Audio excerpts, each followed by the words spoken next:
लेकिन मध्य प्रदेश का भी रुख कर लेती हूँ। सत्य विजय मेरे साथ जुड़े हुए हैं और बीजेपी दावा कर रही है 29 की 29 सीट जीतने की। वो ताल ठोक रही है कि वो 29 की 29 सीटें झोली में उसके आएगी। एक क्विक रिएक्शन में वहां पर किस तरह का माहौल, अपडेट अनाउंस हो चुकी है, किस तरह की प्रतिक्रियाएं इनको लेकर आ रही है, क्योंकि थोड़ा सा लंबा खिंचा है इस बार मामला। सत्य विजय।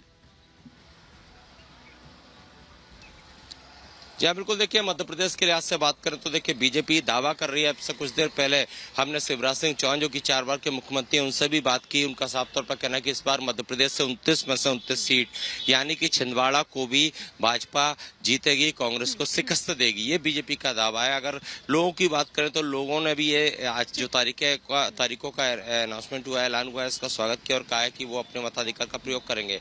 कांग्रेस दफ्तर की बात करें या कांग्रेस कार्यालय की बात करें तो यहाँ पर किसी भी तरह की हलचल बहुत ज़्यादा नहीं है। दरवाजे जो मेन गेट आप देख सकते हैं, यहाँ पर भी ताला लटका हुआ है, सन्नाटा है, कोई कार्यकर्ता नहीं है, नेता नहीं है। और कार्यकर्ताओं की तो छोड़िए, अगर लिस्ट की भी बात की जाए तो 29 लोकसभा सीटें हैं मध्य प्रदेश में, इनमें से 28 पर कैंडिडेट उतारने हैं कांग्रेस को। लेकिन आप कह रहे हैं कि कांग्रेस कार्यालय पर ताला लटका हुआ है, इतनी मायूसी। अभी तो चुनाव की तारीखों का ऐलान हुआ है। खैर, बहुत शुक्रिया सत्य विजय आपका भी, अमरदीप आपका भी और लोमस झा आपका भी।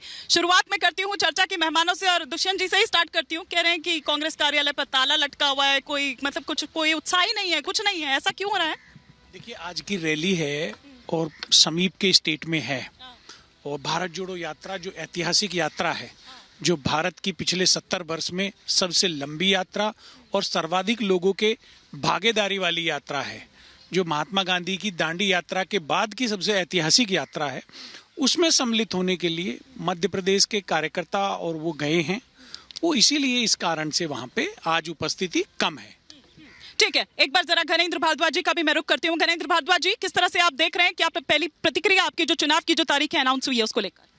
देखिए, निश्चित तौर पर आज चुनाव की तारीखों का ऐलान हुआ है और पूरा देश बेसब्री से इन तारीखों का ऐलान का इंतजार कर रहा था, क्योंकि पिछले 10 सालों में देश में रोज संविधान को मारा गया है, रोज लोकतंत्र की हत्या हुई है, रोज भारतीय जनता पार्टी ने संविधान का गला घोटने की कोशिश करी। आपने देखा कि किस तरीके से चंडीगढ़ में तो खुलेआम वोटों की चोरी कर दी, किस तरीके से दिल्ली की चुनी सरकार का गला दबा दिया, किस तरीके से एक ऑर्डिनेंस लाके आपने दिल्ली की सरकार की शक्तियां छीन ली जो संविधान ने हमें दी थी, जो कॉन्स्टिट्यूशनल बेंच ने हमें दी थी। और जिस तरीके से 10 साल से लगातार ये लूट खसोट की सरकार चल रही है, अब तो ऐसा लग रहा है कि कोई ऑर्गेनाइज्ड गैंग काम कर रहा हो। जिस तरीके से सरकार ने एक ऑर्गेनाइज्ड गैंग की तरह, जिस तरीके इलेक्टोरल बॉन्ड्स के माध्यम से जैसे लोगों को सीबीआई ईडी से डरा के जिस तरीके की चंदा वसूली का काम करे, ये देश के लोगों ने देखा है। ये सरकार जो है सिर्फ और सिर्फ क्रोनी कैपिटलिज्म की सरकार बन के रह गई है। इस सरकार के राज में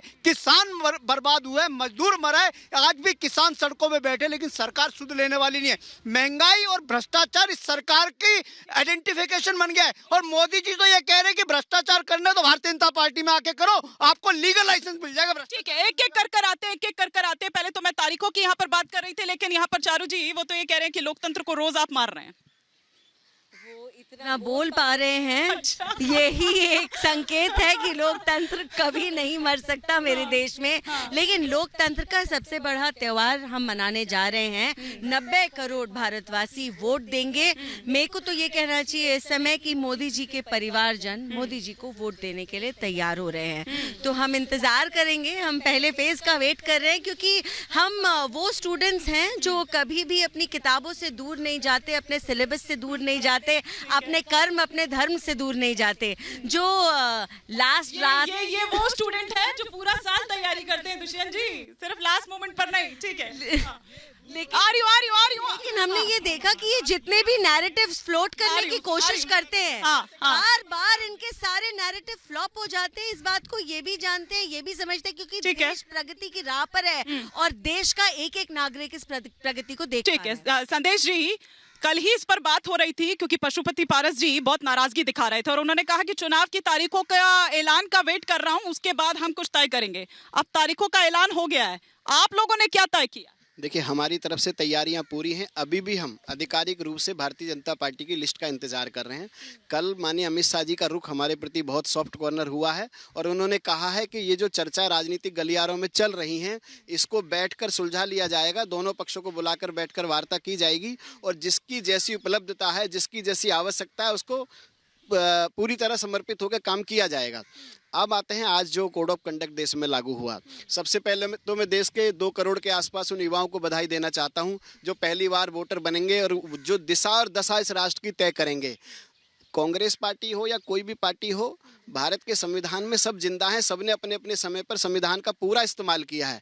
कोई पक्ष विपक्ष की बात मैं नहीं कर रहा हूं, जिसको जैसा मौका मिलता है वो वैसा काम करता है। और मुझे तो ऐसा लगता है कि कुछ जो दल ऐसे हैं हमारे देश में जिनको लगता है कि नरेंद्र मोदी पे ही वार करेंगे तो ही सब कुछ संभव है। बिना नरेंद्र मोदी के कोई काम उनका चलने वाला नहीं है। किसने गला घोट दिया संविधान का? कहाँ गला घोटा गया संविधान का? कहाँ आपने ऐसा कोई दायरा देख लिया? आपकी सुविधा के आधार पर अगर कोई चीज नहीं हो रही है तो दम घोट दिया जाता है। आपकी सुविधा के हिसाब से अगर कोई चीज नहीं हो रही है घरेंद्र जी, तो आप कह देंगे कि गला घोट दिया। आपको पता है कि आज चुनाव आयुक्त ने, मुख्य चुनाव आयुक्त ने हेट स्पीच से लेकर मिस इन्फॉर्मेशन से लेकर ईवीएम तक पर कहा। देखिए, चुनाव आयोग का तो यह हाल है कि चुनाव आयोग ठीक चुनाव से पहले इस्तीफा देके चले जाते हैं। यह बहुत बड़ा सवाल है और इस देश में बार बार सुप्रीम कोर्ट को इंटरवेन करना पड़ता है। जब दिल्ली की सरकार का गला घोटा तो सुप्रीम कोर्ट ने इंटरवेन करा। जब चंडीगढ़ में इन्होंने वोटों की चोरी करी तब भी सीजीआई को इंटरवेन करना पड़ा। अब इलेक्टोरल बॉन्ड वाले मुद्दे पे भी सीजीआई के इंटरवेन के बाद, सुप्रीम कोर्ट के इंटरवेन के बाद भी आधी अधूरी डिटेल दी है और सुप्रीम कोर्ट और सीजीआई लगातार पूछ रहे हैं कि ये जो 6000 करोड़ रुपए भारतीय जनता पार्टी के लोगों को किन्होंने दिया, गेमिंग, फ्यूचर गेमिंग कौन है? 1400 करोड़ रुपए का उस फ्यूचर गेमिंग के खिलाफ सीबीआईडी की जांच चल रही थी, जो चंदा 1400 करोड़ रुपए के बाद बंद कर दी गई। सरकार क्या कर रही है? चंदा दो, धंधा लो। और दूसरा काम क्या कर रही है? सीबीआईडी भेजो, एक्सटॉर्शन करो, गला दबाओ। आज चारू जी कह रही है कि आज आपकी आवाज एकदम बाबुलंद, आज थोड़ी राहत मिल गई है इसलिए एकदम बाबुलंद जा रही है। देखिए, चुनाव में लोकतंत्र में जब मत डालने का अवसर आता है, जब वोट डालने का अवसर आता है, वही टाइम होता है और आज देश के लोगों के सामने वही टाइम है। आज देश के लोग फैसला करेंगे। नरेंद्र मोदी की भ्रष्टाचारी और अहंकारी और तानाशाही सरकार को हटाना है। ठीक है, एक बार चारू जी से जवाब। हाँ, अच्छा, प्रश्न ले लेती हूँ। देखिए चारू जी, कृपया देश ये आपसे पूछना चाहता है कि अगर सीजीआई का इन्वॉल्वमेंट निर्वाचन आयोग के अध्यक्ष के अथवा चुनाव आयुक्त के चयन में था तो उसमें आपको, आपकी सरकार को, आपकी पार्टी को क्या दिक्कत थी जो उसमें बदलाव किया गया और केंद्र के मंत्री को शामिल किया गया?